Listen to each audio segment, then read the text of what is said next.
The Scarlet Knight by William Sandford. Dr. Langley was in love with my wife. This had been very evident to me for many weeks. Also, it was most evident to me that his love was entirely reciprocated. The doctor was a young and handsome fellow who bore the reputation of being more or less unscrupulous. An unpleasant story had followed him from another city, the story of the drowning of a young girl. Although the coroner's verdict had been that of an accidental drowning, there were those, it was said, who thought that the doctor knew much more of the matter than had been brought to light, and rumor had it that he had left the place because he was no longer popular there. The doctor had a pleasing personality, however, and a way with him that had the effect of disarming any prejudice against him. He was, in brief, a ladies' man, possessing all of the little attentions and flatteries so dear to the heart of women, and he gave them all with subtle manner of sincerity that made them doubly potent. The doctor's practice was fairly large, and he had also succeeded in having himself appointed local medical examiner for our town. He was deeply interested in his chosen profession, and still fascinated by the dissecting room. He owned a handsome touring car with which, as I knew, my wife was familiar. My wife was 25, 15 years my junior, pretty and with much charm of manner, yet possessed of a certain hardness of nature and lack of sympathy for the suffering of others, unusual in a young woman of good breeding. She came of excellent family, was well educated, and always had associated with good people. I had been somewhat addicted to strong drink before we were married, but had managed to keep it from her to a certain extent. She knew that I drank, but thought that it was no more than many men do at their clubs. Of my several wild sprees out of town, she had never heard. We had been married 2 years when Dr. Langley took up his practice in our town, and from the moment he made a professional call on my wife for some minor ailment, they had become intensely interested in each other. My drinking habits had increased rather than diminished since my marriage, and I no longer made any effort to keep occasional lurid fits of intoxication from her. My love for liquor became as much a part of my life as food or sleep. My position as assistant manager in a large wholesale house was fairly secure, however, and one not easy to fill, which perhaps accounted for the firm still holding me.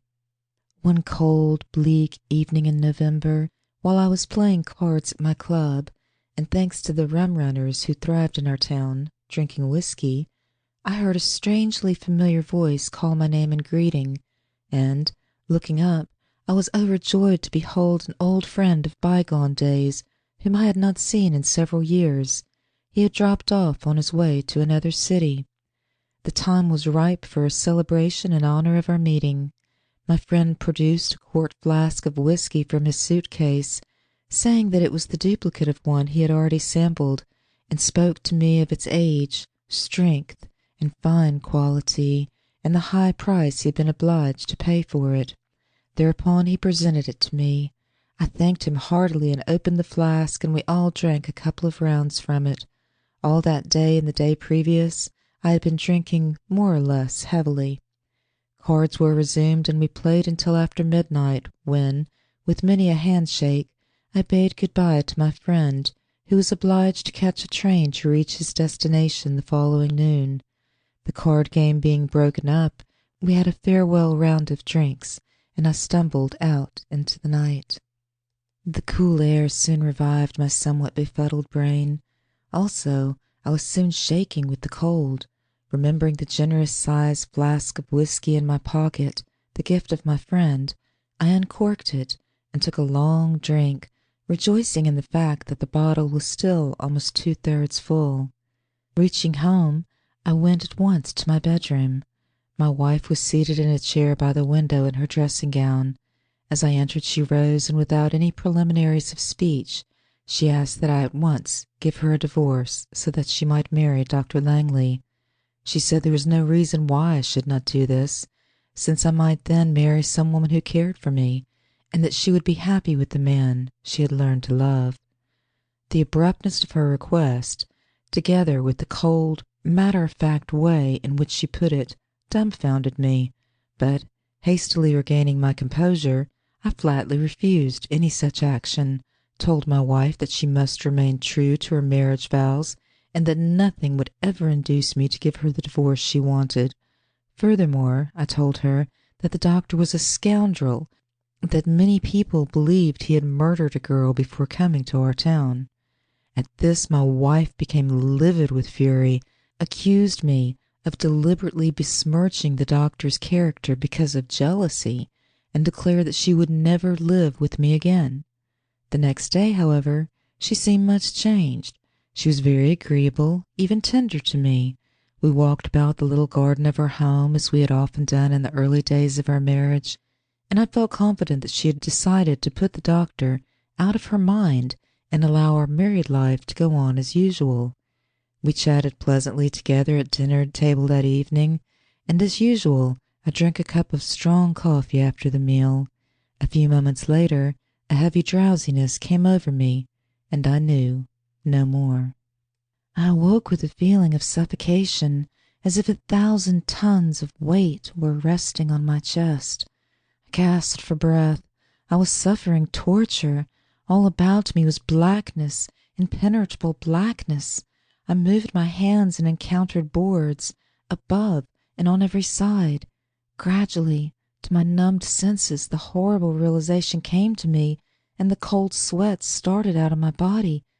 I had been buried alive. The terrible realization had a tendency to clear my mind somewhat, in spite of the difficulty I encountered in breathing. I saw it all now. My wife had given me some powerful drug in my coffee, a drug obtained from the doctor. They had planned and plotted the thing in case I refused to consent to a divorce. They probably had known I was still alive when I was buried. The doctor, as medical examiner, had filed some fictitious report of death from natural causes, and they had contrived to have a hasty funeral. How I had managed to breathe for so long in the coffin while under the power of the drug, I did not know. Now that I was fully conscious again, I felt myself stifling. No power of imagination can picture the horror and torture of mind that my terrible predicament forced upon me. I must die a slow, terrible death, while those who were responsible for the hellish crime enjoyed themselves and went unpunished. The minutes seemed to drag into hours as I lay there struggling for breath. Suddenly, out of the horrible black stillness, I heard a noise above me.